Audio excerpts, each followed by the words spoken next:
Well, we have the answer for you. Would be the winner of this game between Maryland and LSU. Pick it up in the second half. Terps down by 6. Anthony Cowan, tough layup. They trail by as many as 15, but Jalen Smith here with the layup to tie it at 55. He had 15 points. Eric Ayala, they were just 9 of 28 behind the arc, but that one puts the Terps up by 3. Now even at 64, it is Skylar Mays for 3. He led everyone with 16. Moments later, though, it is Smith.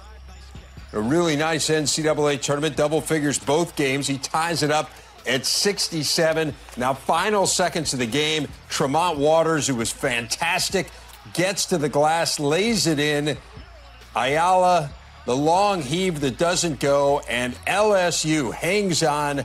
They win it by 2. A tough ending for Mark Turgeon's team. Again, Mark Turgeon mentioned it as well. Very young team, and yet they certainly had a chance in this game. It was a game LSU led for more than 32 minutes. Kind of a tale of two halves, Jess, and it was right there for the taking at the end. It sure was. Early in this game, Maryland came out and took too many quick shots. They tried to go one-on-one, a little bit of AAU mentality, and that played right into LSU's hands. They turned teams over at a high rate, but Maryland made all the adjustments at halftime. They went to a 3-2 zone. It settled them down a little bit. They came roaring back, got their confidence, made the extra pass. They were brilliant down the stretch. They had a couple opportunities to win this game, but give LSU credit, they just took it from them. I wish there would have been an overtime. I think Maryland would have advanced. Yeah, if that basket doesn't go in, I really believe the Terrapins had a chance to win that ball game. But as they look back statistically, you heard people talking about Jalen Smith, another outstanding performance for the true freshman. 15 points, 8 boards. How about 5 blocks against this athletic front line of LSU?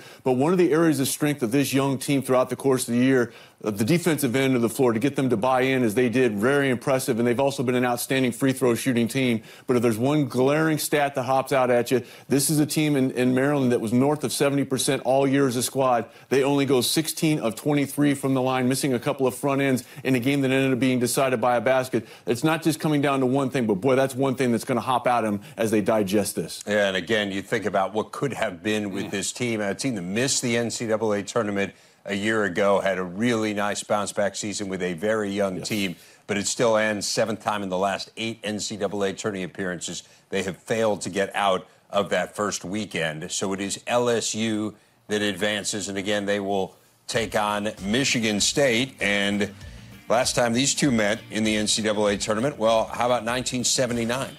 Michigan State won it because Michigan State won every game that it played in the 1979 NCAA tournament. I'm not saying, I'm just saying.